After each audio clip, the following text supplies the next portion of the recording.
Tomorrow, CBS 5 will start running an ad that other stations have flat out refused to air.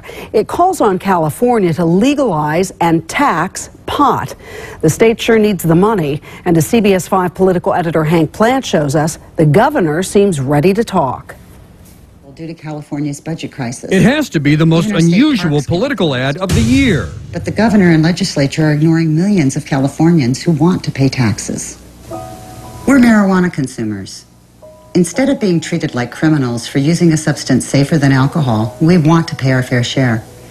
Taxes from California's marijuana industry could pay the salaries of 20,000 teachers. Isn't it time? It features this Northern California woman who calls herself a marijuana consumer who uses pot legally to treat a medical condition. So why did she agree to star in the ad? Primarily, it was the budget. I'm very concerned with the fact that our legislators cannot come to a conclusion on our, with our budget, and that our economy is going down the drain quick. So she and others think the state should regulate and tax marijuana, estimating that it could bring in $1 billion a year. After all, they say, pot is California's largest cash crop. This is a unique situation where there's a group of consumers who are saying, we want to be taxed. The conservatives have done these teabag parties, taxed enough already. We could do the opposite version here, not taxed enough already. But not everyone is on board. There are some things you can make money on. I guess if we legalized prostitution and taxed prostitution, we could make money, but is that what San Francisco wants to do? I never see anyone going into a pot club in a wheelchair or being carried in on a stretcher because they're so ill.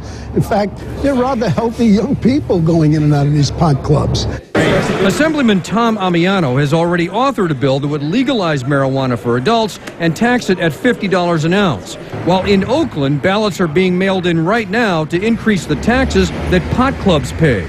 And as for the governor, well, he's had his own first-hand experience, as evidenced in the 1977 documentary Pumping Iron. Would he like to see pot completely legalized? No, I think that it's not time for that, but I think it's time for debate. I think all of those ideas of creating extra revenues, I'm always for an open debate on it. And now that debate is on thanks to this unusual new TV campaign. In San Francisco, Hank Plant, CBS News. The marijuana advocacy group says the ad was rejected by KGO and KNTV here in the Bay Area and by KABC and KTTV in Los Angeles. At the state capitol, more talk but little action towards solving the state's massive budget crisis. So where do lawmakers go from here? Tonight, Sharon Chin got some advice from a politician who has been there before.